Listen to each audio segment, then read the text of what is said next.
How do you do? The Box Office Pulp Board feels it would be a little unkind to present this podcast without just a word of friendly warning. We're about to unfold a cinematic commentary track, made by a group of men who sought to create a podcast after their own ravings, without reckoning upon God. It is one of the strangest tales ever told. It deals with three great mysteries of the internet: analysis, observation, and deconstruction. I think it will thrill you. It may shock you. It might even horrify you. So if any of you feel you'd not care to subject your nerves to such a strain, now's your chance to... well, we've warned you. Now, to pause and refresh. For your convenience, we have an attractive refreshment stand in the lobby, with buttered popcorn, golden good and hot from the popper, your favorite candies, wholesome and rich, plus delicious Dr. Pepper, so bright and bracing with a tang and tingle unmatched by any other beverage. Enjoy an ice-cold Dr. Pepper at our beverage stand right now, and then return to fully appreciate this bop and a movie commentary track. Enjoy.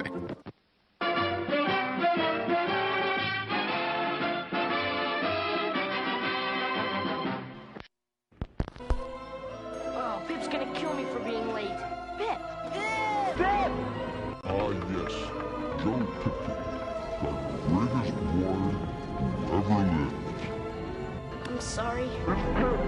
So sorry. Pip's gonna kill me. Hey, Pip! Pip's gonna kill me. Hey, Pip!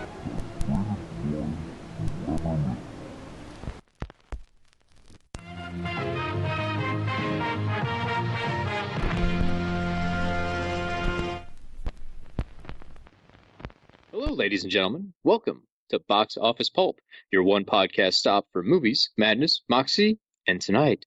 Wait, do you hear that? It sounds like... No, it couldn't be. Wait. Big ass pumpkin day. Big ass pumpkin day. Big ass pumpkin day. That's a big ass pumpkin day. It is! It's the world's most depressing big-ass pumpkin day slowly cresting the hill. I'm your host, Cody, and joining me today on this most gourd-filled of holidays are my distant co-hosts, Mike. Mike, if you can hear me from all the way in Argentina, say hello. There's Nazis. I knew it. I like the delay there, like we're on a satellite. And over, I'm assuming, somewhere in Norway, it's Jamie. If you can hear me through this tin can with a wire, say something. Someone's burning down my church. That's normal behavior, don't worry about it. Anyways, if you haven't somehow paid attention to the big-ass Pumpkin Day shenanigans of yesteryear, every year we here at the big-ass Box Office Pulp crew celebrates our own version of Halloween. It's a supplementary Halloween, because you can't fit all of it in one day, called Big-Ass Pumpkin Day, where we get together, we sing songs about big-ass pumpkins, we carve big-ass pumpkins. There's the option to drink cider or maybe some liquefied pumpkin pie. You can do what you want. It's very similar in tone to Halloween, but, it's all about celebrating big pumpkins and partying. Now, the date can be a little wishy-washy. If you're coming into this for the first time, you might be confused. When is it? Some people will tell you it's the second Saturday of the month. Other people will tell you it's the 14th. Maybe that's the beauty of Big Ass Pumpkin Day. It's whatever your heart wants it to be. Celebrate both. I don't know, do what you want. Whatever day you're listening to this episode, it's Big Ass Pumpkin Day in your heart. And Are you trying to that, say that the biggest ass pumpkin of them all is inside you? I only have so many more seconds to live because my heart is a giant gourd. I'm going to lift that joke completely from South Park the movie. I have no regrets. Anyways, to celebrate the occasion, since you can't be here to drink with us, audience, instead, we're going to share with you a classic from our childhood, the Halloween tree. I got really excited about that because I want you to realize that's really exciting. I don't know if you've seen the Halloween tree. You probably have. It played a lot on TV, and boy, did I love it when I was like 5. So go track down a copy. You can get the DVD for cheap on Amazon. You probably should have prepared better and ordered it a couple days ago. So I'm going to chastise you there. But, whatever. You'll do better next Big Ass Pumpkin Day. I'm assuming you now have your copy of the Halloween tree in your possession. Put that on your DVD player. Mike is going to count us down once I finish talking about our drink for the night. And then we're all going to watch it together, and we'll provide a commentary, which is probably going to be us talking about things that aren't actually the Halloween tree. Cody, I think they got it. I love it when you talk to the audience. It is They're magical. right there. I can't ignore them. That'd be rude. It's okay, audience. I respect your rights. And because of that, I want you to have fine libations. So we're moving on to the drink portion of the commentary. My favorite.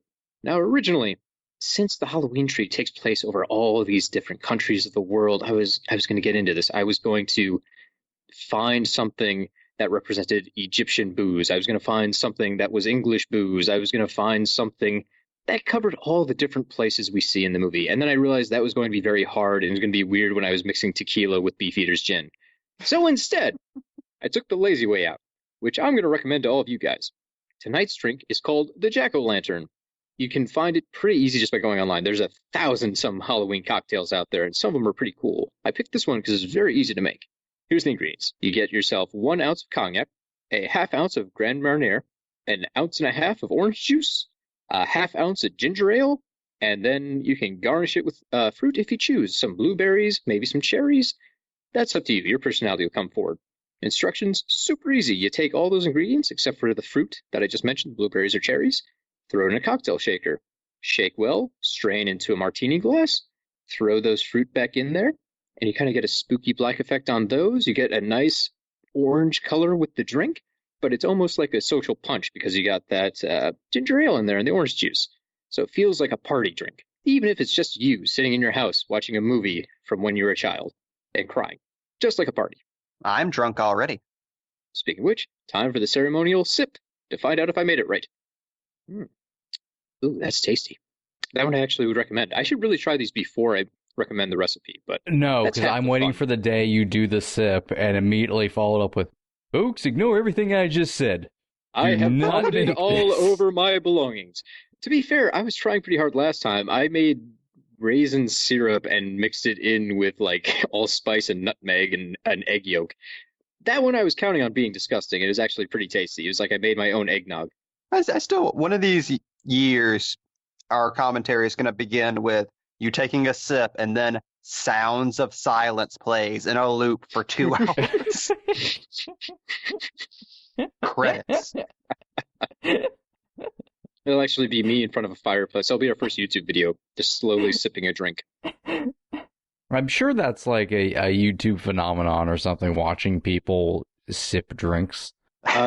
There was a Christmas special like where they had Ron Swanson sit down and drink whiskey for an hour, I think. And that was literally it. He didn't say anything. It was just him sipping whiskey in front of a fireplace. Oh, That's yeah, better than the Yule log. I'd watch yeah. Ron Swanson do that. Why not? By the way, I love how he's just Ron Swanson. No, Yeah, no, that other man doesn't. I honestly forgot the actor's name, so I'm like, I have a story to tell, and I'm just gonna push forward with his alias. And now I've been called out. Damn it, the show's ruined. It's like Childish Gambino. It's just another alias. It's just another version. This is his Aladdin Sane.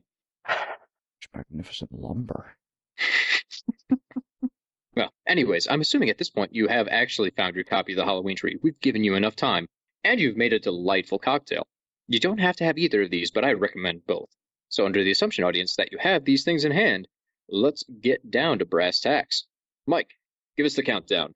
1, 2, 3. Oh, the Majestic. The spooks. Here it comes. Wait for it. Through these Wait clouds. for it. Oh! Yeah. Big ass That's pumpkin a in the big sky. big ass pumpkin day. Big ass pumpkin tree. A big ass pumpkin tree.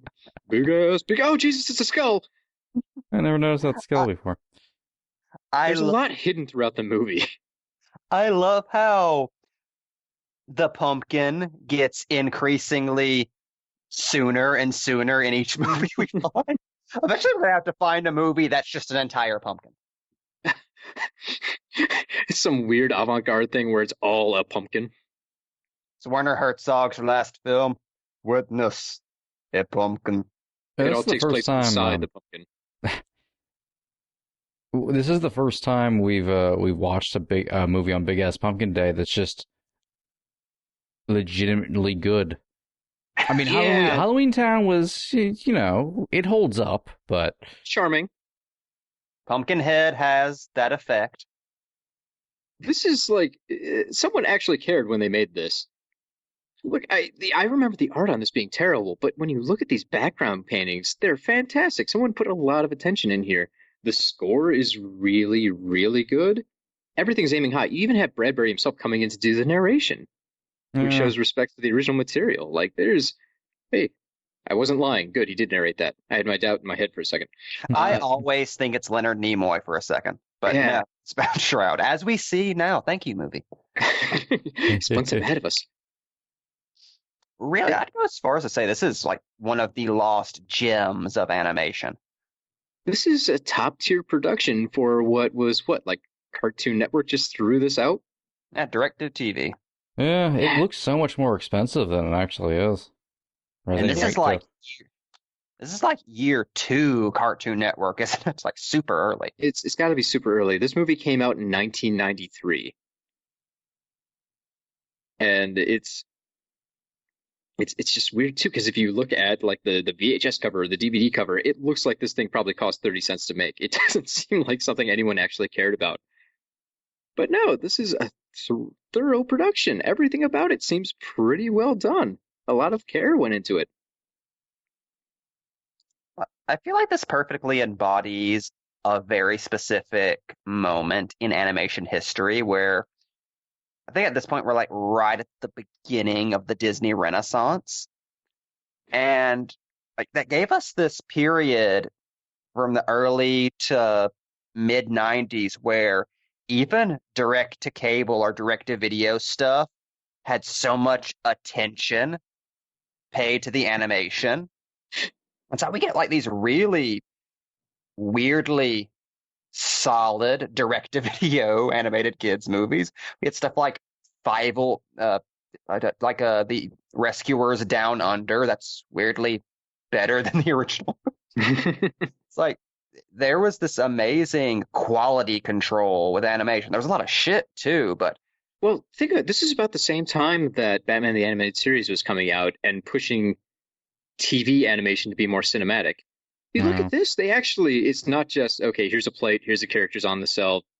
They have some weird angles. The camera kind of moves around, pans and scans on stuff. There's cinematic language happening here that was pretty unusual for TV animation. their scope.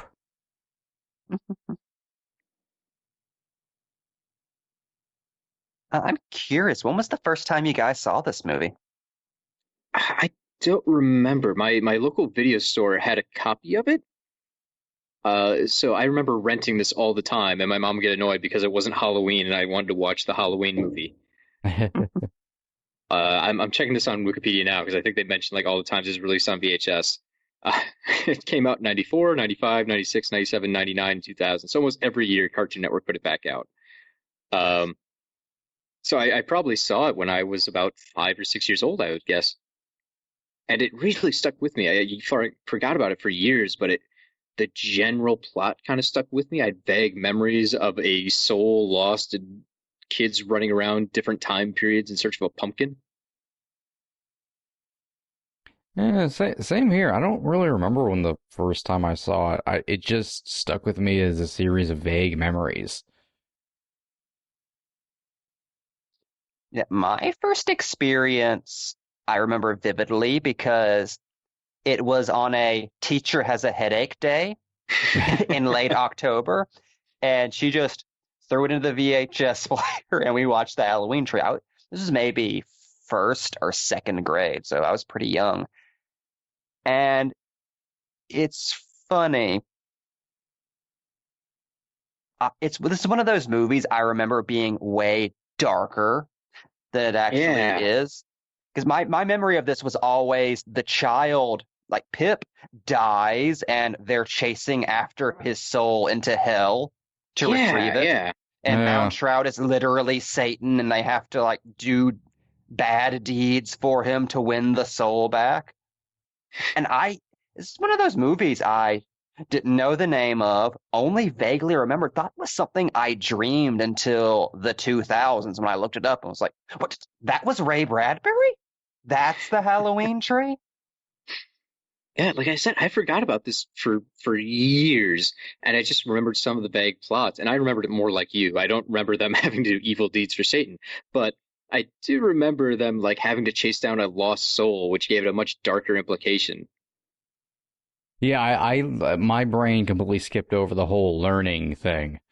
It was just this Yeah. weird, like, harrowing of hell journey. Though I do love Jamie's version, where Tom has to tearfully kill a baby to appease Mound Shroud. It's the That's what only way. That's how I remember this. Like, I remember them going through time, but I thought they were like stealing artifacts and shit from Mound Shroud so he could like amass mystical power in exchange for their friend's soul. Which, if you watch Why this not go that movie, way? It's if you pretty watch, close. if you watch this and you're not paying attention to the dialogue like a kid wouldn't, that's kind of what you would think would happen. Like, watch this with the sound off, and it just seems like they're chasing after a soul. And the actual plot is a little silly, at least from the kid's point of view. Yeah. Like they see an ambulance drive away, and they're like, "Oh, Pip's punking us. He hired an ambulance to fake his death." Pranked. Oh, that Pip. Speaking of Pip, I know you guys are not King huge Pip fans, Pip. but the portrayal of Pip as the world's greatest boy, I love that bit of narration from Bradbury. Because we've all known that kid growing up who's just better at you than everything. Like he was popular, athletic, smart, could do no wrong. Also, look in the background. Every one of the trees has a spooky face on it. The entrance of the forest is a spooky, gaping, skeletal maw. This whole thing is just filled with scary hidden skulls. But anyways, we all have a Pip in our young lives that just drives you crazy. You hate that kid. They're always, no matter what, they can do no wrong. They're going to pass the test without studying. They're going to score all the points when they're playing football. They had more friends. And there's so much jealousy you have against that kid, which is a huge part of this. Like it's kind of underplayed towards the end until Tom comes out and says it directly, like he was jealous of Pip. But it's a big part of the movie, really. Yeah, So I defend the defense rests in Pip's favor. I love Yeah. the idea of Pip. Pip himself is a son of a bitch. His actions are confusing. I think it's mostly because I don't quite get what's happening in the plot, which is embarrassing to admit for a cartoon designed for 8-year-olds that came out in 93. I rewatched this earlier today in preparation for this, and I still couldn't tell you what the plot of this movie is. Like Whimsy. I don't quite understand the mythology of like, so if Pip is caught by Mount Shroud, does Mount Shroud just kill him? If he's not caught, does he get to live? If he stops running, does his soul just fade into nothingness? I don't quite get what's happening. What does this have to do with his with the appendix? mechanics. Yeah. Well, yeah. part of me wants to say that's kind of dream logic. Like when the kids are running through the forest and Bradbury starts describing how spooky it is and you see the trees come alive. It's not objective. That's not really happening. It's what the kids imagine a spooky forest is like. If you ever Yeah. go camping out in the woods and it's scary at night and you hear like coyotes or something, it's very easy to imagine that stuff. But 2 seconds Totally. later, when they actually get up to Mount Shroud's palace here, supernatural shit starts going down. So it's hard to say Yeah, the that's forest what- isn't haunted.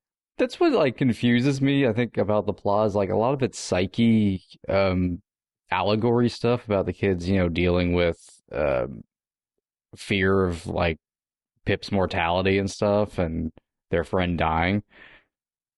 But Mound Shroud is like literally real and a monster. He just So he it's drug like I those don't know where kids. the line starts and begins. Yeah. And even his motives are suspect, and not even suspect, they're just confusing. At first, he doesn't want them to come along. Then he gets ulterior motives like, I could use them for something that'll remain hidden. Come along, children. And then it seems like his secret purpose is to train them and teach them about life. But then it turns out it's really so he can help capture a soul. It doesn't help that he looks like the pedophile from Family Guy. So, this is where I really wish I could, like, as a big fan of the book, say, oh, well, in chapter 27, no, it's just as weird and vague in that. I was telling the guys before we were recording, I don't really have any book knowledge to drop on anybody. No, they just adapted the Halloween tree almost exactly. The only real change is they added a girl. Huh. What's it? Oh, is that why they continually say there's 3 mysteries you have to solve when there's 4 characters? Well, no, that character's in the book. She's just a boy dressed as a witch. Oh, well then why the fuck do they keep saying there's 3 mysteries to solve today, you 4 characters? One of you won't learn any life lessons. She's irrelevant. Bradbury only had an hour.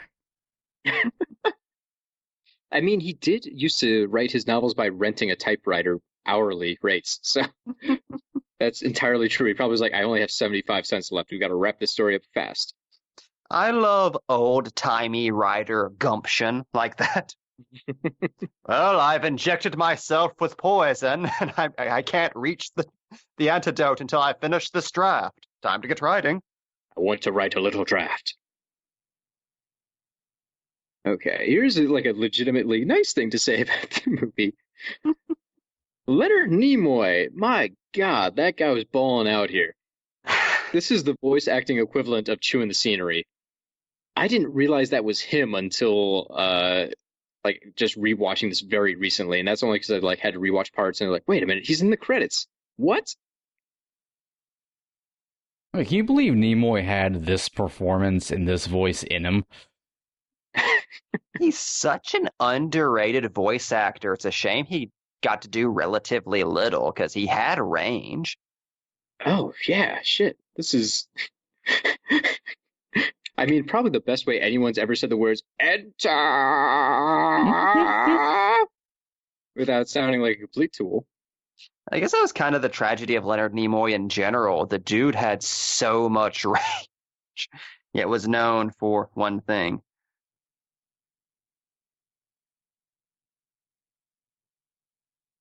One of these days, I'm going to get you that card, Mike. You know what his voice sounds like? A door creaking. Ah, It really does. lost soul.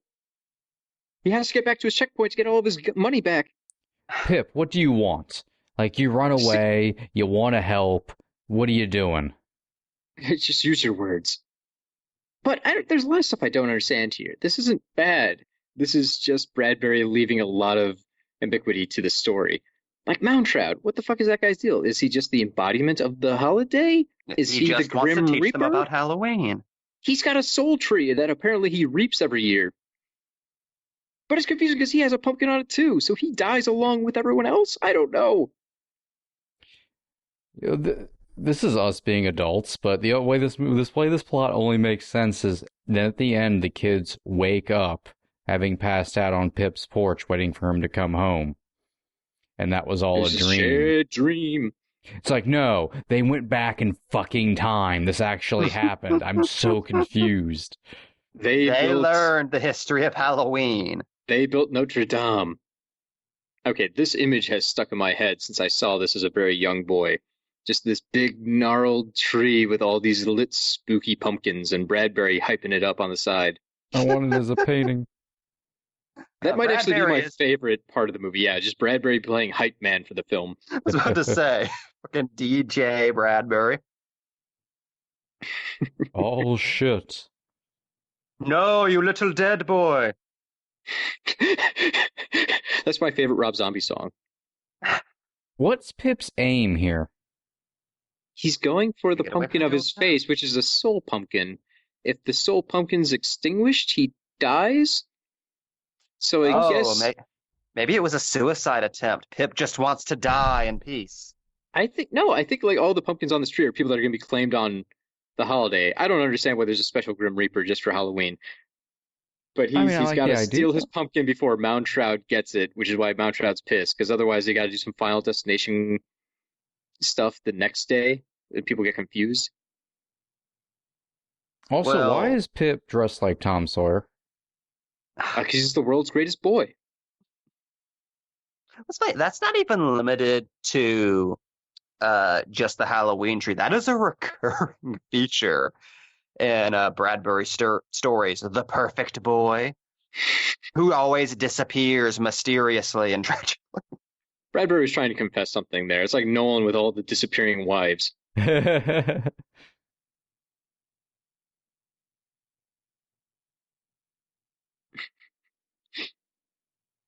Also, who named a child Pipkin?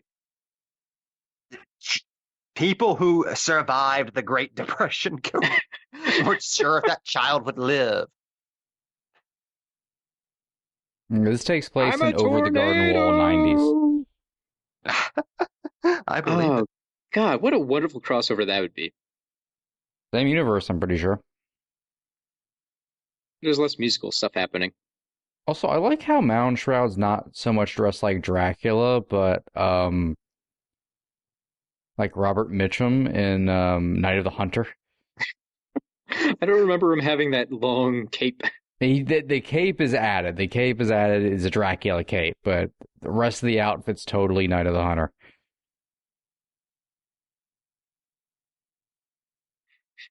Well, come along, children. Time to go to the past. I don't have lips. He's the evil Doc Brown. I was about to say, this is like the most sinister version of the first Doctor ever. This is him if he just kept going after the hair fell out. The undiscovered country. You know, history. We have to beat Kirk there. That was my favorite Star Trek movie. I'm so... what is with Mound Shroud's design? I don't know what they're going for. I mean, it's kind of skeletal, but he also has the long witch nose. He looks very much like in Creepshow, the wraparound segment. Creepshow 2, the wraparound segment. Oh, yeah. Or maybe the old school Crypt Keeper. He's very EC Comics. Yes. Like It's I the said, touch of the bags under the eyes that, like, get me. Like, not only is he some kind of weird monster man, he doesn't sleep very much.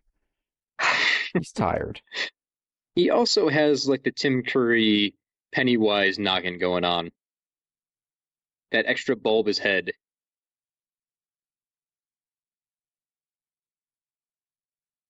Is the third mystery, what are the three mysteries? No, that's like wishing for more wishes, Cody. Grow up. I just want him to say 4 mysteries. What are the mysteries?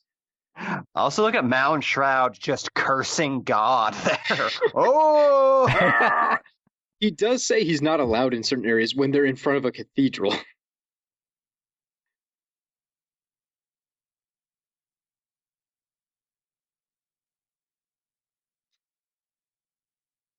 The amount of times Mike has gathered us with those lines.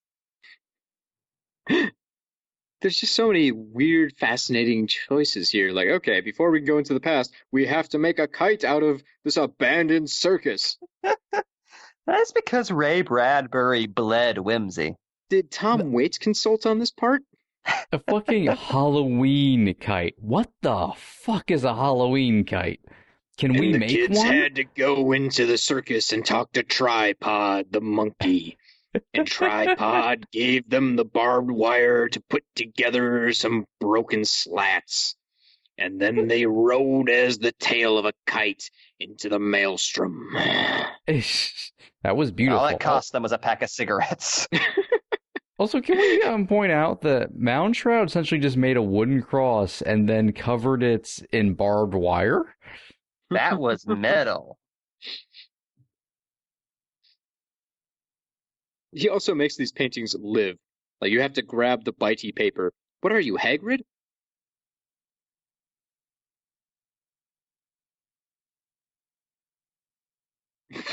Can that Fight be our the kite! Fight the kite!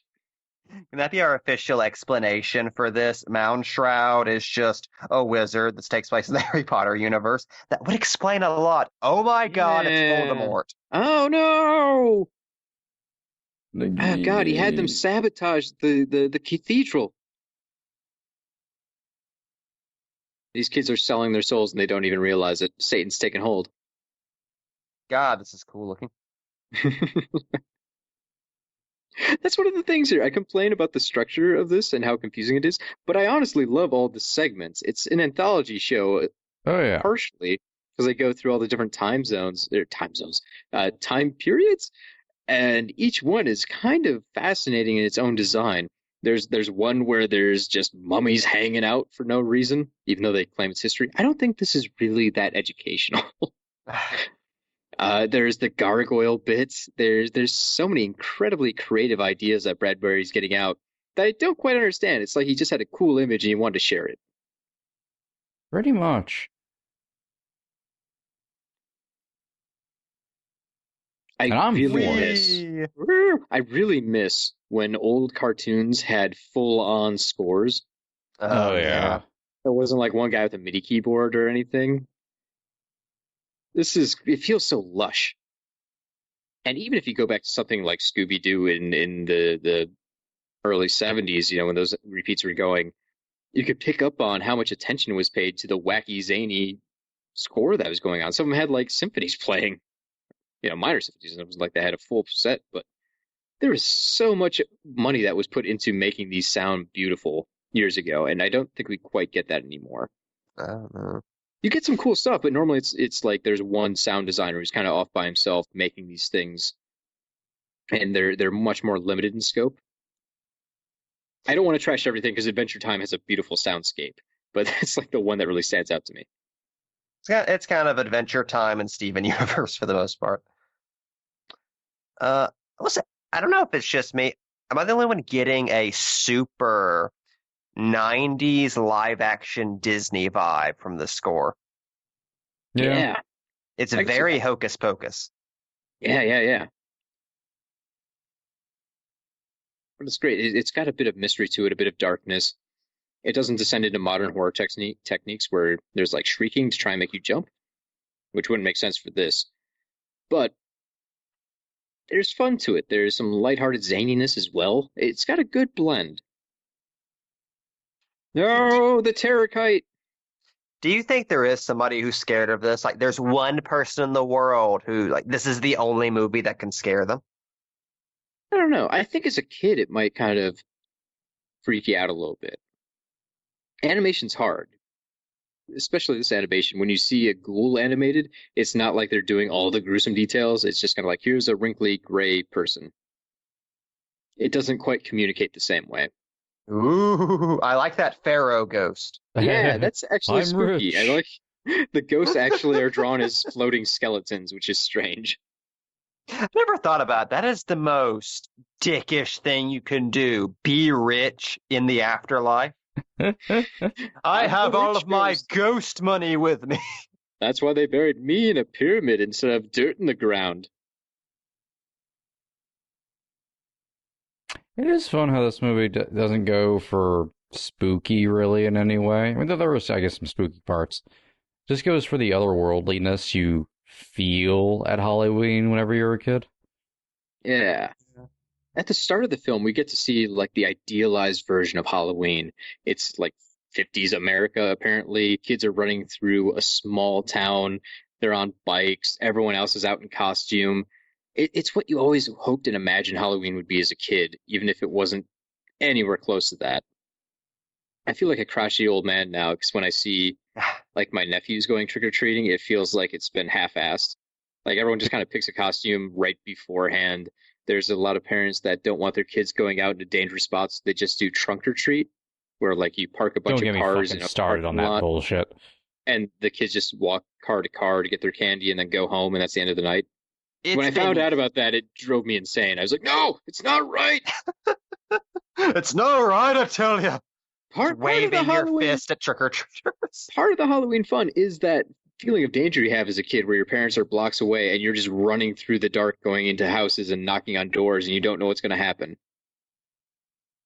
I was always deeply upset that we never had unchaperoned trick-or-treating.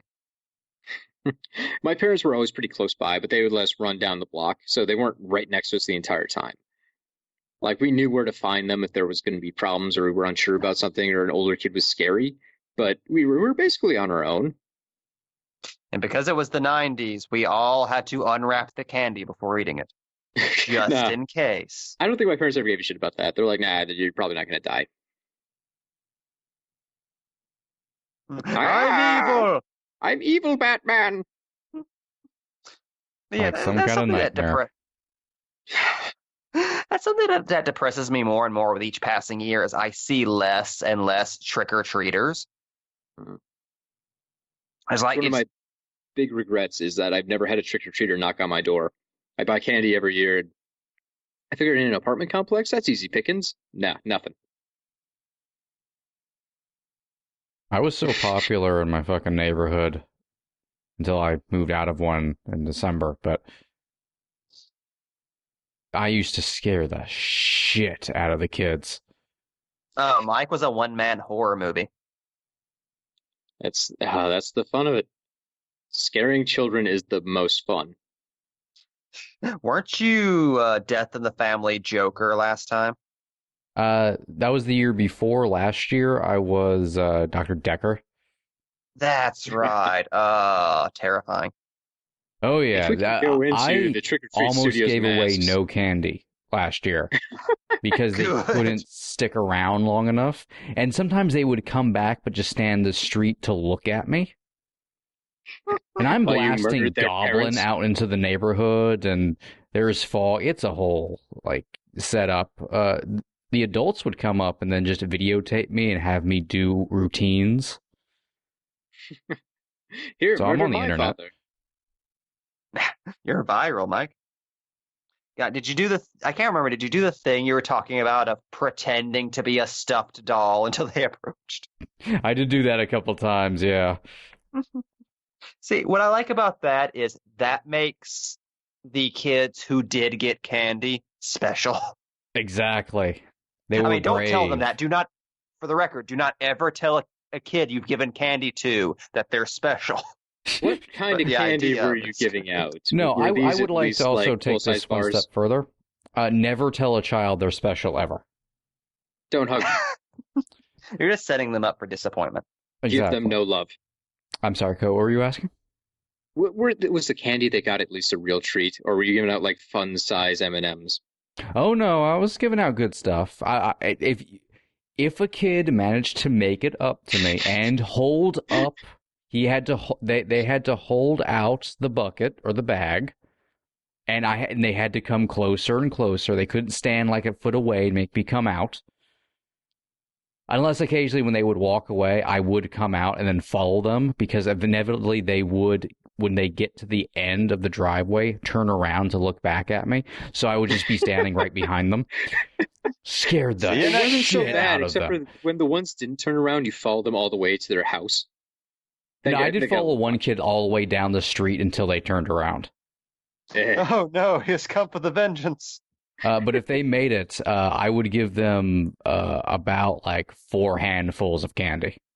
Ah, good. Could you imagine being a kid and braving a harrowing experience like that, and you get handed dental floss and a chick tract? In my neighborhood, the trick candy was you would get a bag of raisins. Joke's on them, though. I actually like raisins even as a kid, so I was like, "Fuck you!" I still enjoyed this. Well, that's just nature's candy.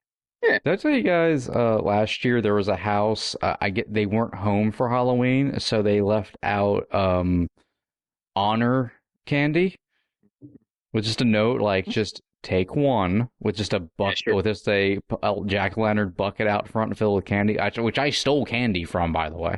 It was delicious. The sting operation is over. He's admitted it. Let's go, Jamie. Book him.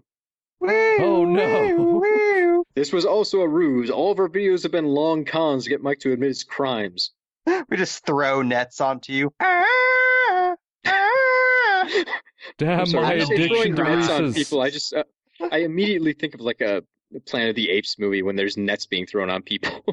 It's iconic for a reason. Also, I always work on Halloween, so I'm probably gonna have to do an honor bucket this year if I end up getting anything at all. I want to leave a threatening note next to it that just says something along the lines of, "Take one handful, or I'll know." Oh, I will know. I'm behind you. Huh. Always. Before we move past, okay, look, Pip just got like his flesh coloring back. Moundtrout is pissed off about this, and then he loses it, like his cheeks flush for a second. This really confused me. So now I don't know. Like maybe if he holds the pumpkin and he keeps running, he can go back to being alive instead of a soulless husk. I don't know. It's confusing. The point I really wanted to make, though, and I've already passed it, so no one can see what I'm pointing at. There's a sarcophagus designed specifically for Pip, where it's got like baseball stuff all over it. That shit-eating grin. That actually kind of scared me as a kid, because it's not just the idea of a sarcophagus that happened thousands of years ago. This was a sarcophagus made for a modern day kid. Like, you could go into one of those. They could make one for you, and it'd have your stupid interests on it. You could be dead in there. You could die tomorrow and not even know it. And they'd put you in a sweet coffin you'd be too dead to care about. That's the real tragedy. That's the Why didn't we that's just the do this tape thing irony before? of a sarcophagus, though, is you're too dead to care about it. Oh, no, I'm going to have him carve the inside so I can appreciate it. Oh, you're like There'll be some Flash little Gordon's lights. coffin? I don't care if you guys can appreciate my coffin. I want to appreciate it. The inside will be decked out. Do you think that pharaohs, like late at night, would just sit in their chambers, sipping Egyptian wine, and stare at their sarcophagi? Just be like, I'm gonna look really good in that. Oh, yes, and I can prove this with what modern rich folk do. I was looking for stuff to do in New Orleans because I'm going down for Halloween for the Voodoo Music Fest. I was just trying to find neat stuff to do. So I went on Atlas Obscura, pulled up New Orleans, and one of the top exhibits for weird things they have is Nicolas Cage's Future Grave. I was about to say, I realized as I was saying that, no, that's just a thing Nicolas Cage does. Yes, He Nicolas gets drunk and visits his grave. He has purchased for himself in New Orleans a mausoleum shaped like a tiny white pyramid that he's going to be buried in when he dies. You can go and visit it now. It's just out there. It's already built. So if Nick Cage is doing it, I'm sure Pharaohs did it back in the day. Just sit back like, yeah, that's the stuff. Put me in that hole. And like a pharaoh, it cost him all of his riches. That's why Nicolas Cage does shitty direct-to-video action movies now, to pay for his tomb. Related story. As a kid, I have no idea why we did this as a family, but we were just driving around the cemetery plot. So you see all the different graves for the city of Nakusa, and in the back corner, there's a whopping monument. Like it's this gigantic angel with his arms raised to the heavens, and it's huge. It's gigantic. It looms over the entire graveyard. And so we're driving by it slowly, and my mom goes, "Oh, it's Father so-and-so." Like, I don't remember the name. And she was like, "That's so sad. He must have been very important for them to spend all this money." And, the family kind of goes, "Oh, yeah, he must have been important." And my grandma looks at it and she goes, "That guy's still alive. He's still preaching. He just bought himself a really nice tomb." And it ruined the moment when we realized, like, oh, the preacher just decided he wanted fancy duds for when he died. He wants everyone to know how important he's going to be as a corpse. Right, yeah. That's where all the donation funds went. I appreciate God the has to decadence see of him it, with though. the rapture. I appreciate the decadence of it, though. Like, when I'm dead, which will hopefully be soon, when I'm dead, I want to be in a mausoleum, in a coffin of some kind, any number of things, where everyone's standing around going, "Damn, I wish I was dead and in there right now." I'm going through a lot of options. One, prank coffin for archaeologists to find in the future. Like my coffin is booby trapped, so when it's opened, I'm on a spring and I just shoot out. And whoever is burying me, like 300 is probably a little fast. Say it, 800 years in the future, they're just gonna have my jerky corpse shoot out at them super quick. I like how you joke that's technically in the new Tomb Raider. Damn. Well, now I gotta find a new idea. One idea my dad proposed. He's a big motorcyclist. He's a Harley guy. He wants his ashes to be ground up and mixed in somehow with gasoline so they could be run through his motorcycle one last time. I don't know how that would work because now you That's have kind dust of metal. inside of gasoline. Yeah, well, I mean, he's not going to be using the bike anymore, so why not ruin it? It's a Viking Or funeral. he wants, if that's going to be too hard, he wants to get those little travel bottles of Jack Daniels and have his ashes put into those so everyone can take home a shot of him. Ah, He's got That's good metal ideas. I got to find some cool stuff. Miner's like, how can I prank people with my corpse? two things. One, you might say there's a little bit of Uter in all of us. Two, my dream is to have one of those portrait headstones that has the photo of the person who died in the time of their life, in the prime of their life. But instead of me, it's somebody way hotter than I am. Just so future generations can be burying their grandparents, look at my headstone and be like, damn.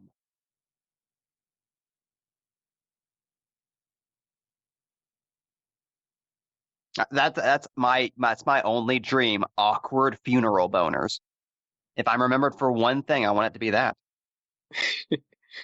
Okay. Here's one. Here's one that could be good. You know how like the old school coffins used to be equipped with like lines, so if you were buried alive, you could pull on a string and it'd ring a bell, so someone could run out and unbury you. I want one of those. I'll obviously be dead and unable to ring the bell, but I want my coffin to be scratched the fuck up on the inside, so it looks like I was fiercely clawing at it and no one heard the bell. So if anyone ever does open it up, they'd be like, "Oh my god, what a terrible way to die."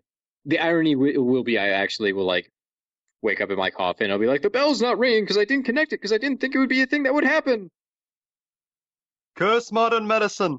Damn you, EC Comics logic. Dun, dun, dun, dun, dun, dun, dun, because it's just a Tales Exactly. from the Crypt episode at this point. Yes. That might have been a Tales from the Crypt episode at some point. It's very similar to the Nine Lives episode. Some practical joker like has the last laugh turned on him. Oh, speaking of practical jokers and ghosts, have you guys ever seen the like direct-to-TV Disney Channel movies from like the 80s called Mr. Boogedy? I know of them. I don't think I've seen them. Yeah, Sounds vaguely familiar. there was Mr. Boogedy, which was kind of like I think designed as like a backdoor pilot. It was only like 45 minutes long. It was successful, but not enough to like get its own TV show. Look, more hidden skulls all over the place. But they also followed it up like a year later with Bride of Boogedy, which was a full-length movie that they put on TV. The concept is a family moves into a house in New England that is haunted, but the family is made of people that are practical jokers by nature. Like they run a prank shop. So at first they think all of the things in the haunting are just practical jokes they're playing on each other. Like there's slimy ectoplasm footprints walking up a wall, and they just assume there's slime trails someone made up as a new gag.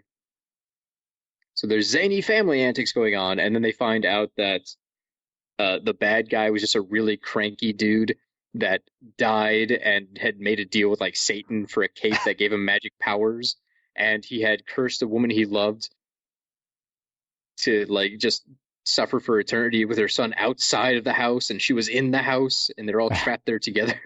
That took a turn. Yeah, it's weird because it's like all hokey, funny joke stuff, and then all of a sudden it's like, and then this man made a deal with Satan to make a woman very uncomfortable and separate her from her weeping child for all eternity. So I swear to God, I thought the twist there was going to be, and then they prank the ghost. That's a movie I'd watch. I mean, they do end it by sucking the vacuum off the ghost in a prank vacuum. Magic. Magic. So yeah, the Mr. Boogedy series is fascinating. I wouldn't say good, but it's like this is a weird as hell thing, and I kind of dig it. I know what we're doing next year. At Mr. Boogedy. Actually, I don't know if there's any pumpkins in it, which is the real shame. But yeah, it would work perfect for this. Oh God, Zelda, quit burning the forest down. Look, there are more hidden skulls in the those teeth in the huts. In the archways of the huts, there's little hidden screaming faces. I love that attention to detail throughout this entire thing. There's all these hidden screaming skull faces. I've been trying to track the lessons Mount Shroud is teaching people, and I don't know if I should go with that one or not. But that seems like a fucked up message. They mentioned that witches were just really smart women that society hated, and then he brings up because they were hated and killed. Who wants to be a witch? And the kids are like, no, never. He's dropping some knowledge on these kids, Cody. Is Mount Shroud trying to teach the girl to be like, no, it's cool. You're not a witch. You're a brilliant scientist. Or is he like, stop being abnormal. Be stupid like everyone else. I feel like Mount Shroud and Grunkle Stan would get along very well. I'd watch that. I feel like they're running the same operation in their back rooms. Pip, you're a soul. I'm pretty sure you don't weigh anything. Just float away. No, he hasn't learned to believe himself like Patrick Swayze. Good point. Oh no!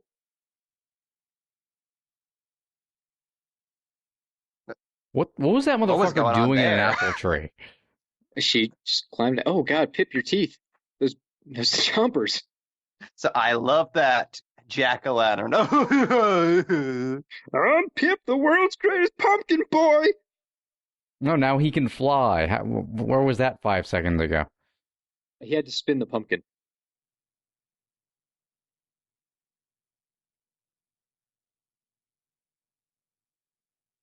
I'm trying to remember. Okay, so that was the lesson for the witch. People think smart girls are stupid and they hate them. What was the one for the mummy? I don't think there was one. It just kind of abruptly ended. I think I have it in my notes somewhere. I have to see if I can find it. I've not been paying attention to my notes. God, I can't find it. I always took it that was just saying, hey, the Egyptians didn't fear death. They accepted it and lived with it as part of their everyday life. So don't be scared. It's weird to open with that one. I think I accidentally deleted the snarky comment I had about mummy lessons, so we'll just pretend it's gone forever. Our new podcast, Mummy Lessons with Cody Alft. Mummy lessons, wrap your feelings up with linen, never let them out. You had that way too quickly, dude. If you're going to write a song about mummies, it's got to be suppressing about 2/3 done.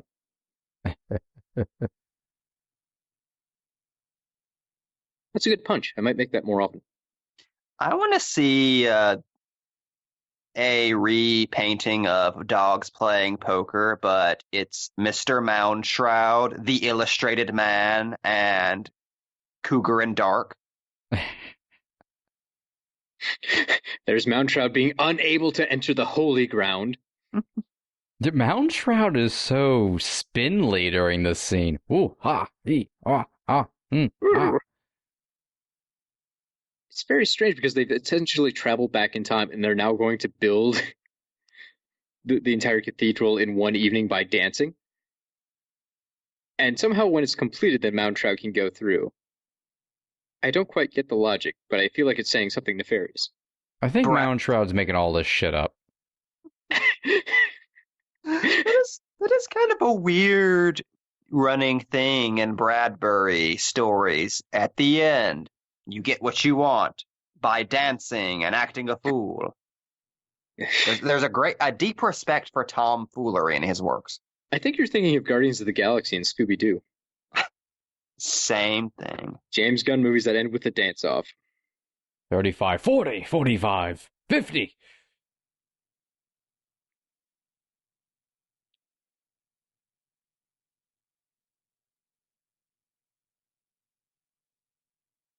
You're not allowed anywhere near children, are you, Mr. Mound Shroud?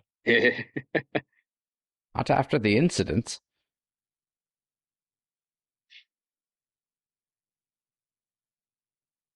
I'm so mad. I want to know that damn mummy lesson. I had it written down.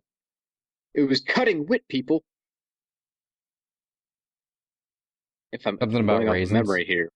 Something about raisins. If I'm going off of memory here. They mentioned that Egyptians dress up as the dead so they could transform themselves like soul butterflies and emerge differently on the other side of the veil. The little And butterflies. I think they mentioned at some point, like, every day was Halloween for them. I think that was the lesson for the mummy guy. Every day is Halloween if you dress the part. Yeah, So we've all heard the song. So to carry that forward into the witch lesson, you are a witch if you act like a witch. I do not like the lesson Bradbury's getting at here. Don't pretend to be smart, girl. People will burn you. The lesson is that things that society has marked as ugly and shameful are actually quite beautiful and should be celebrated. I did hear David Lynch talking about that recently, where he gets mad when things are labeled because if you look at a close-up of a sore, in his mind, it could be anything. It's beautiful. It's strange. But as soon as you label it as a sore, everyone goes, oh, that's disgusting. I don't know if that was a good example, but that was the one he used. Because when I look at a sore, like at a macro level, I'm still like, this doesn't look quite right. This is a lot of pus. But I get what he's trying to say. If you label it, people immediately take their assumptions in with them, and it transforms your perception of the item. It's like if you ever look at a close-up of a butterfly. If you don't tell somebody that's a butterfly, that's just Dread Cthulhu dreaming. That's why I don't like bugs.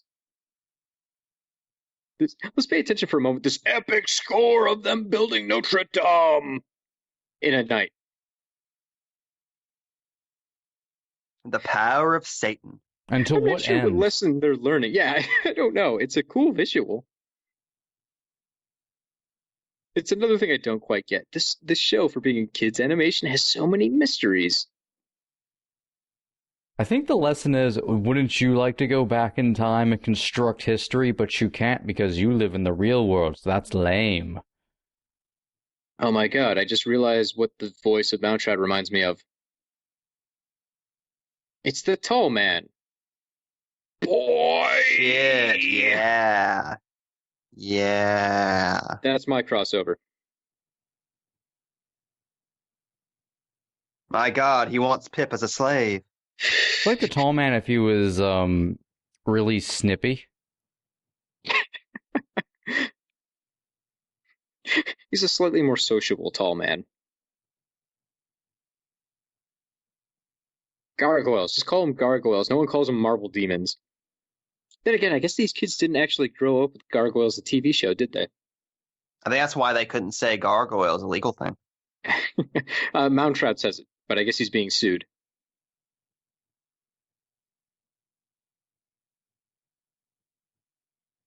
What was the point of that?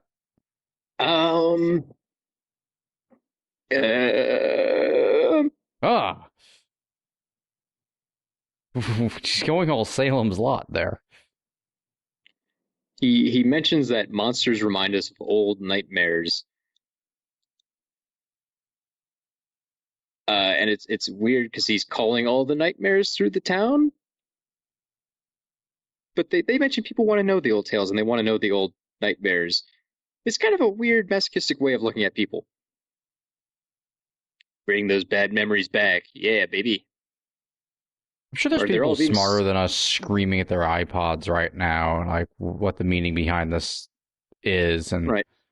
we They're can't hear sucking all you. the evil spirits into Notre Dame, you dummies, so they can't infest the French bakeries. I guess all the evil spirits are being called to the tower and being frozen in place as a visual representation of evil. Well, the entire book and movie is just about. I feel like it's about just the magic of Halloween, which is living side by side with what frightens and excites you. That sounds better than anything I've said. Although I really want to imagine this as a prequel to this TV show Gargoyles now. Like, these are the bad guys. That's what I think every time. No! Oh, boy. Leave Goliath alone. This freaked me out as a kid, too. That This Pip is could only weird. talk when water is just pouring out his mouth. Is that actual gargoyle mythology? I don't know. I think a lot of this stuff is just bullshit that Bradbury threw on the page. Like, I don't think the Egyptians put mummies out at their table and gave them fake food during hope the they Days did. of the Dead or anything. I don't know. I haven't looked into it enough. I guess I should probably respect Bradbury. He was a very smart guy. He probably knew more about this than I did. If they didn't do it, can we pretend they did? Because, I don't know, that's kind of metal. It's very Texas Chainsaw Massacre 2, which I'm okay with.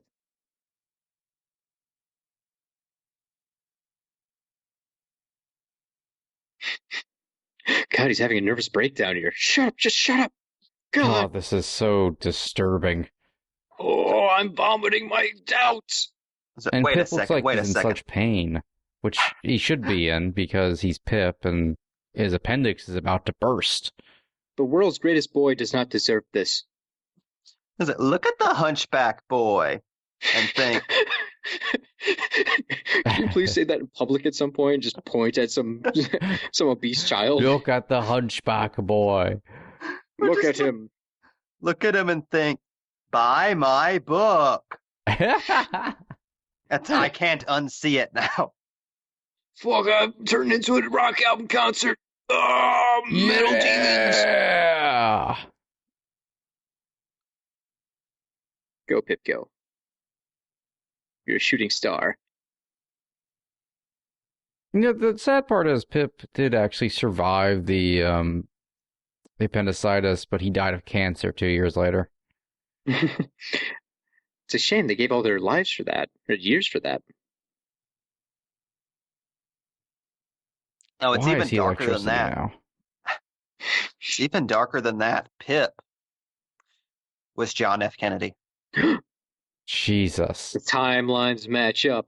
He truly was the best boy. That's actually a commonly accepted nickname for John. Pip. If you know a John in your life, just that's an old Pipkin for you. Oh my God, do you think Mound Shroud killed Kennedy? Yes. Oh, he That's wiped why- out the whole Kennedy family. That's why Magneto had to stop him. If I can get back into serious analysis for only like 30 more seconds, all I have left in me. We start off with the narration talking about Pip being the world's greatest boy, which I love that line so much I will say it 50 times in this stupid thing. But Pip constantly throughout this series winds up in a situation where he's about to give up hope, and the other kids have to remind him how great he is. And I like that bit of a characterization that even people who are really good at things don't necessarily assume they're good at things, and our perception of ourselves doesn't match up with perceptions from others. Yeah. There, done. We can go back to dick jokes. You haven't made a single dick joke. Ah. Now's the time.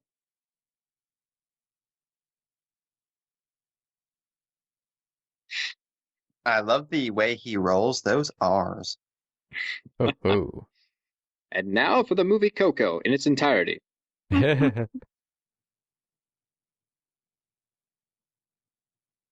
What mystery do you think we're on right now?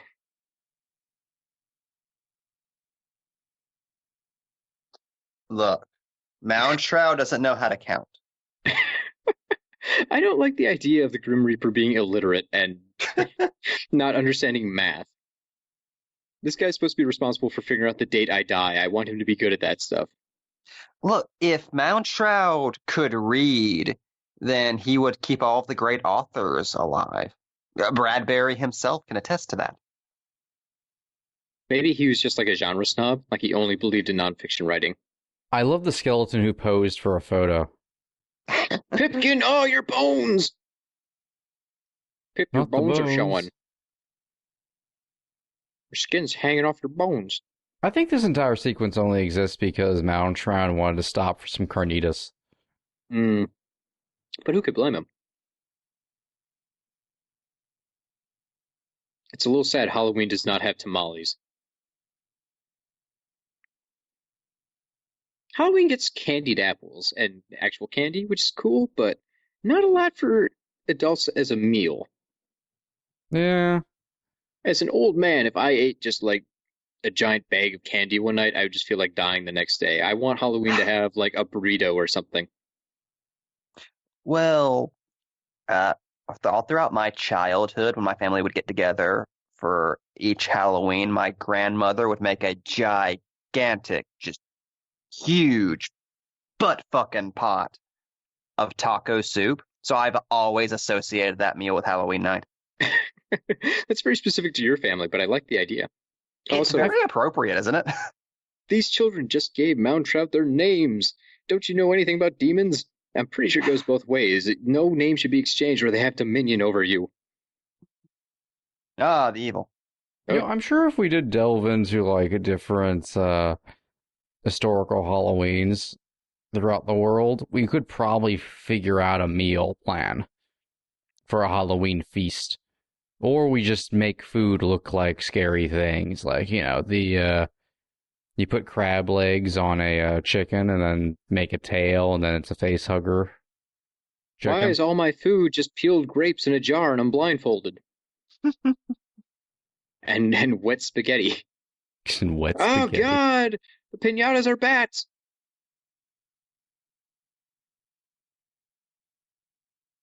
Another hidden skull in the moon.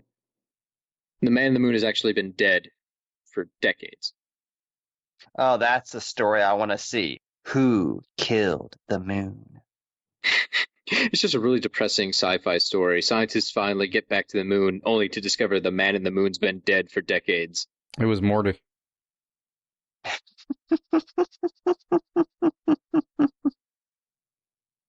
It's amazing. No matter how many times I rewatch this, it always trips me up how long this feels, despite being barely over an hour. Oh yeah. It This feels is just super a fucking full long. third act movie.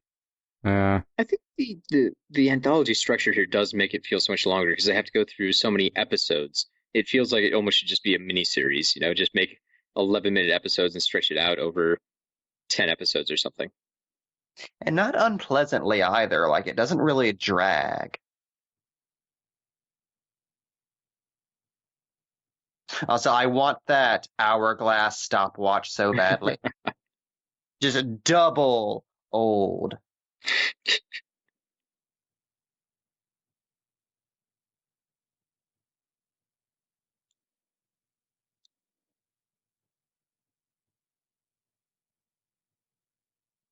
Oh, it's a spookums.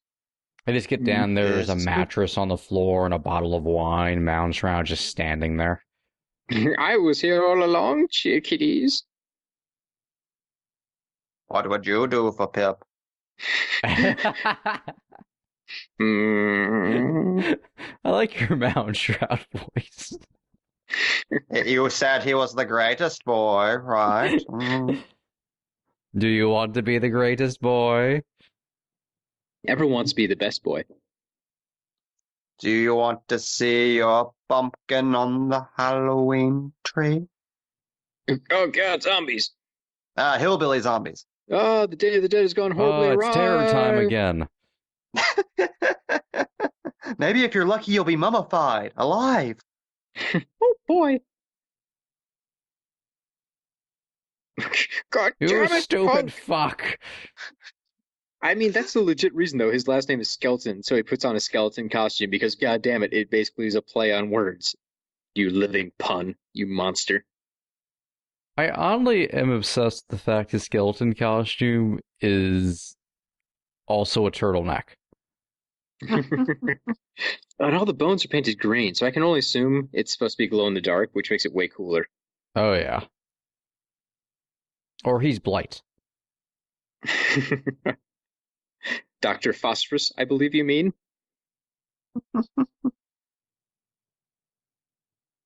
No, I'm dead now. Quick, get him out of there before the spiders come back. I'm sorry I gave you that poison appendix. We were just in the third act of Aliens now.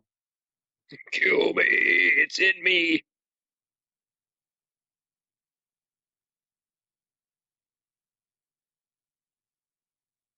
God, Pip looks like a freak.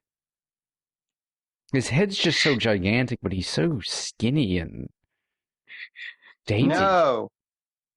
Be No, not kind the to greatest the world's boy greatest who ever boy. lived. He's the great Bradbury wouldn't lie to us.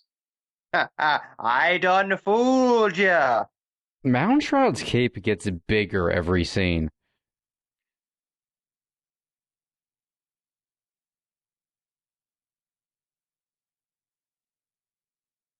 I mean, at the very least, Mountshroud is acting in bad faith. I think if they took this to court, the kids might actually have a case. Kids v. Moundshroud. The Supreme Court finds in favor of evil. Ladies and gentlemen, I will represent myself.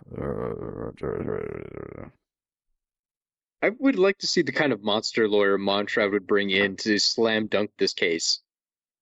Could that be the sequel to this? It's like Space Jam, only it's the world's greatest lawyer team of monsters throughout the galaxy brought together. Gentleman Frankenstein. It's called Habeas Corpse. I've had that in my head since I was like 17, by the way. Jamie, I want to make that a podcast where each episode is just focusing on the legal issues that stem from every horror movie. I like it. Oh, Like we're at the gonna end do of this now, aren't Halloween, we? you have to be like, okay, well, do we bring Loomis in for like having an unregistered handgun and for firing it? Was anyone arrested for the stabbings, for the murder? Is the hospital being sued for letting Michael Myers free? Where's the And liability teaching him lie? to drive. And that. Also, Michael wears a mask, so that's an alibi right there. Michael was over here the whole time. You're looking for the shape. That's been a facet of horror movies that's gotten to me for years. Just, we see the entire movie from the characters in the know. We have so much more knowledge than everyone who has to clean up the next day. Just imagine you're the person who comes in to wash away all the blood at the hospital the next day at Halloween 2. You have no idea what happened. There's just a fiery explosion. There's a guy in a Halloween mask burnt to cinders. There's a dead doctor. Someone's scalded to death in a hot tub. You don't know what's going on. Well, we've Is that gone Amy into Adams? the cleanup of the blood bed from Nightmare on Elm Street. Right? I've always thought that'd be a fascinating thing. Like, what if there was no horror in your movie? It was just the mystery of what happened. Something unnatural happened here, and I don't know what it is. It's just that Amy Adams movie, Sunshine Cleaning, but on the set of Friday the 13th. Here's one that will fuck you up. Think about it. Due to the abandoned plot of Scream 3, after the first Scream, Stu went on trial. The trial of Stu happened. Do you think they have to drag him in as a witness then for like everything that goes on in Scream 2 and well, I guess he was Yes. supposed to be the villain for 3. They gotta bring him in his oranges and be like, well, what can you tell us about the psychosis? You are a character witness. Oh god, it's like Hannibal Lecter. Sydney has to team up with Stu. Oh shit, I'd watch that. They've been Also, making this is that. like Go on. Go ahead. I was gonna say this is like 7 jokes ago, but I feel like I'm required to do this. Excuse me, Dr. Loomis. Would you care to tell the jury how many times you shot the defendant? Six times. 6 times, Dr. Loomis. Is it possible 6 you were times. remembering another victim? You don't know what death is! I shot him 6 times! Then he tries rushing out of the courtroom. He's tackled. Michael goes free. No. Ladies and gentlemen, your next Attorney General.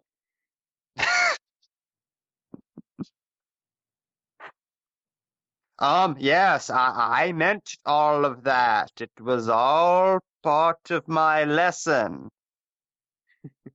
It's a little sad if you think about all the various timelines of Halloween, that Loomis really sucks at his job in all of them. Oh, Loomis is such a tragic character.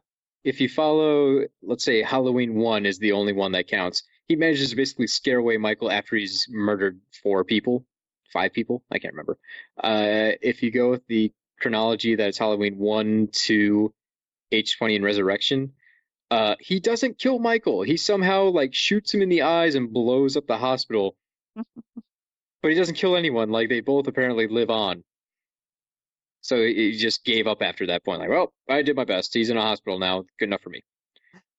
If you go with Halloween 1, 2, 4, 5, 6. What doesn't it end with eventually he goes back in to check on Michael and then just immediately gets pummeled to death?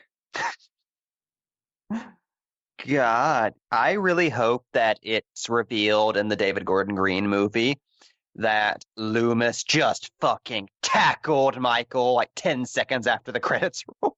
Just beat the shit out of him.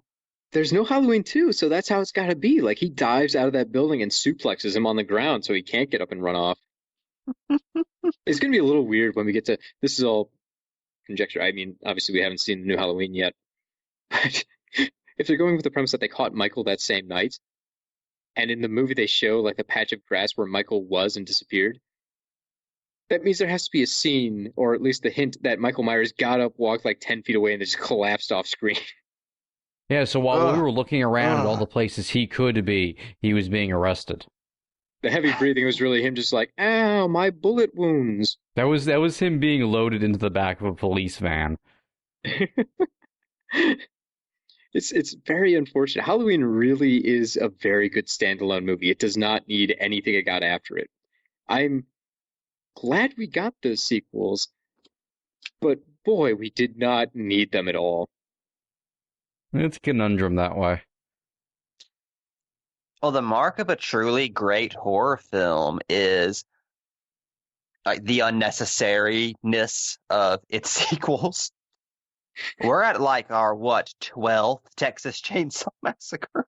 Oh god, okay. Texas Chainsaw Massacre, Texas Chainsaw Massacre 2, Leatherface, the Texas Chainsaw Massacre, Texas Chainsaw Massacre, the Next Generation, or the New Generation, I can't remember. Then there was Texas Chainsaw Massacre, the remake, Texas Chainsaw Massacre, the beginning, the prequel to the remake, Texas Chainsaw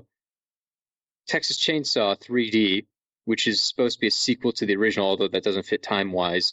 And then there was Leatherface, which could conceivably be a prequel to the remake, but it's probably just its own thing and a prequel to the idea of a Chainsaw Massacre. That is the most Hollywood bullshit thing I've ever heard. This is a prequel to the concept of a chainsaw massacre in Texas. Well, I mean, they did the other way around. The sequel was essentially to the concept of the original Texas Chainsaw Massacre, not the plot. So why not make the next movie in line just be a prequel to the concept of the remake? Look, we really want Zendaya to remind the audience of the concept of Mary Jane. I'm looking this up. I'm stuck on 8 Texas Chainsaw Massacre movies. I wanna know if that's true, if I'm forgetting any. This has been a timeline that has vexed me for a long time, just trying to figure out what the fuck is happening. Because they're all essentially soft reboots of each other. They all respect Texas Chainsaw Massacre 1 as being real. The amount of prequels we've gotten just still blows my mind. Set up nothing. There are 8 Texas Chainsaw Massacre movies. I really love it because the third one is called Leatherface, Texas Chainsaw Massacre 3, and then eventually they get around to calling another one Leatherface. It's very much a John Rambo First Blood situation. So I hate to interrupt this, but we have to comment on the fucking bedroom eyes Mound Shroud had in that Hanna-Barbera logo. Dude. Hey. Also, I love Mound Shroud's pumpkin just chilling on that tree. With its liver spots. He has his own pumpkin in the tree. He's got to be the personification of Halloween, but a Grim Reaper. I guess every day has some sort of Reaper. I don't know why Halloween gets a special one. What the fuck is the Reaper of Arbor Day? Big old tree with more trees on it. Saplings. Sapling souls.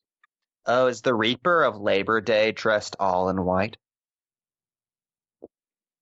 I would like to meet the Reaper of Leif Erikson Day. Oh, that would be awesome. Just icing motherfuckers left and right with his axe. I mean, there's official days for, well, every day now. I believe last weekend was National Drink a Beer Day, followed by National Coffee Day. Those would be weird days to die on. You think the Reaper of Valentine's Day is like a femme fatale? Like she lures you into like a darkened alley with the promise of a kiss, but instead, eternal damnation. Nah, big fat baby. Big No, fat baby with wings. No, that's Happy Death Day. I was thinking it was Cupid from Gravity Falls. Douchebag Cupid. Guys, it's all up to you. It's whatever you believe the creepy Reaper of Death for that day is. Oh my God, I just walked backwards into the most horrifying revelation of my life. Christmas already has a Reaper. And he puts the souls into presents. Et tu, Klaus. I never trusted that fat man.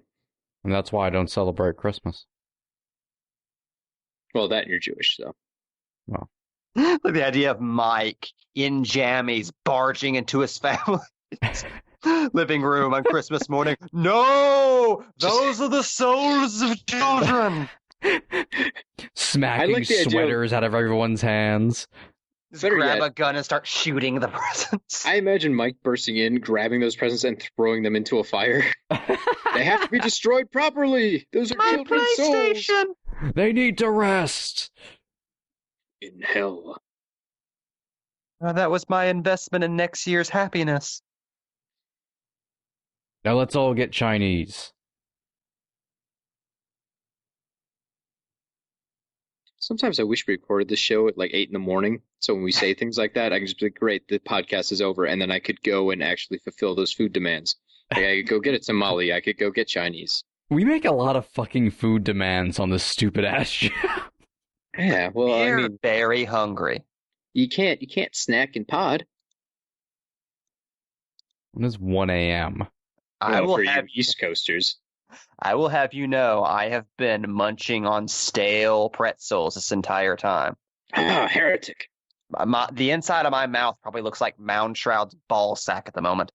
And on that note, if you've enjoyed this podcast, you can find much more of the Box Office Pulp Crew. As soon as we get into Mound Shroud's ball sack, what's the mystery of Mound Shroud's ball sack?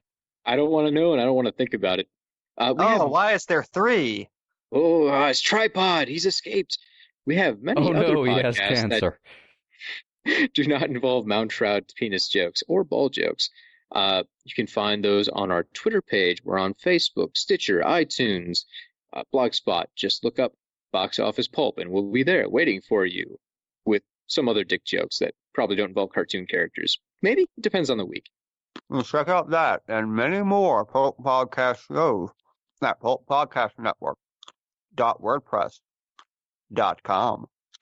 Ding. I already ate my cherries and my cordials, so I don't have anything left to chew. Just sip your drink some more. I don't have any drink left. That's why I saved the cherries for last. That's there's your problem. Folks, time to it's refresh. Closing time. Closing time. The drinks are drunk. Are you about to sing a song about us ending? I don't have the lyrics prepared. Come back next year. Guys, It's time to light the lights. There's already a song in each of our hearts this day. Do we go out on a rousing round? Big ass pumpkin day. Big ass pumpkin day. Big ass pumpkin day. It truly was a big ass pumpkin day. Pumpkin day. Everybody now. Big ass pumpkin day. Big ass pumpkin day. Big ass pumpkin day. It's a big ass pumpkin day. My neighbors hate me. Big ass pumpkin day. Big ass pumpkin day. Just the ladies. Big ass pumpkin day. It's a big ass. Just the men. We're really still going, aren't we? Just the audience. Just my parents. They're very proud of me. Crickets. Just the frogs. Everybody now.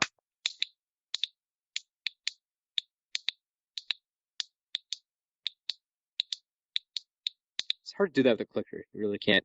You were doing a good job, though. I'm really impressed. That was impressive. That was some good Foley work there, Coaster.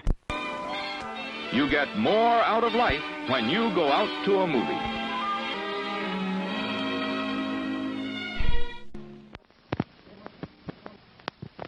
Please remember to replace the speaker on the post when you leave the theater. Why are you still here, audience? Please, please, please go home, audience. You're dragging this out. We got places to be, naps to have. If only we could record MB just wandering in and being like, podcast's over. Go home. Go home. We did a really shitty version of the Halloween tree where MB's soul is just stuck in a sarcophagus and we never found him. No. We just got distracted and just went off mission there for a while. And his Mount like fat man sarcophagus. Mount Trout's over there. Boys, you have work to do. No. All right. Cool. That's fine. We got distracted watching Blade Runner 2049. Well, who couldn't? It's riveting, Mike. It's mesmerizing. This is Box Office Pulp Guy, and this has been a Pulp Podcast production. Now please, please, please, put a gun in my mouth and pull the trigger and say goodnight. And now, on with the show.